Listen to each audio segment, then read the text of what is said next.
Lots of people want to know, how long does it take for the state to file charges? And the answer is, it depends on two questions. My first question is, were you arrested? Because this affects the timeline. If you were arrested, we're talking about something called speedy trial, and the state must bring you to trial before speedy expires. Now, on a misdemeanor arrest in Florida, speedy trial runs in about 90 days. For a felony charge, speedy runs in 175 days. So those are your two deadlines if you've already been arrested. It doesn't matter if you were arrested on a little felony like driving on a suspended license as a habitual, or a big one like murder. Regardless of the severity of the charge, the state only has 175 days after an arrest to file charges, and that's in Rule 3.191.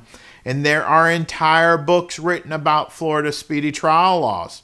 So we don't want to spark up a mini-series here to review that topic, but I'll tell you, the confusion comes when you're trying to figure out the timeline when you haven't been arrested. If you haven't been arrested, the state's time limitations are determined by really two things. First, the statute of limitations, and second, your constitutional right to a speedy trial that's totally different than the 90 and 175 speedy trial statutory laws. So, once again, this whole concept, entire books are written on this. Let's see if I can boil it down for you in 90 seconds. The clock is going to start ticking for the prosecutors, obviously, when the crime was allegedly committed.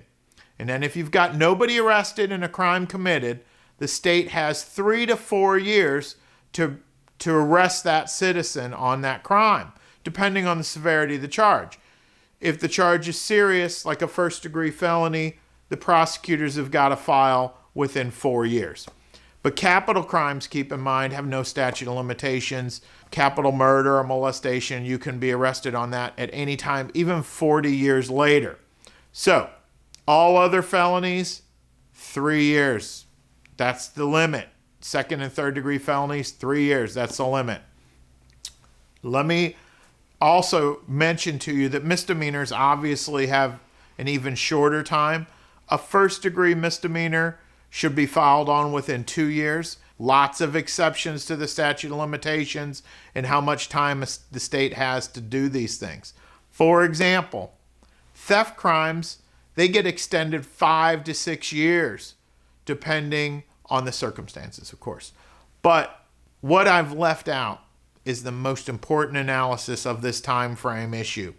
And that is the key to getting a case dismissed because the state took so long to file or arrest somebody is that violating the statute, violating these time frames, does mean a charge will be dismissed, but it has to happen because the state failed to serve their warrant in a timely manner without unreasonable delay. So on these cases, we're trying to figure out what is an unreasonable delay, because if the state unreasonably delayed an arrest, this case is going to get thrown out.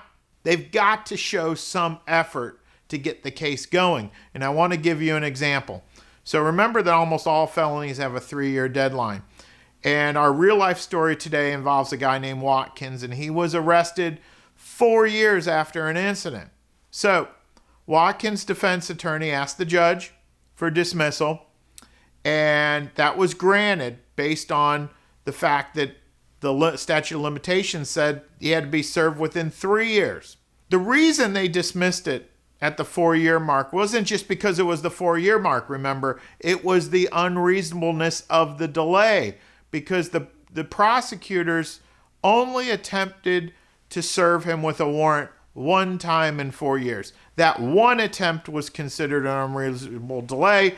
That's why the case got thrown out. So that's what I want you to think about, is the delays involved. Those factor into whether the case can be dismissed on statute of limitations ground.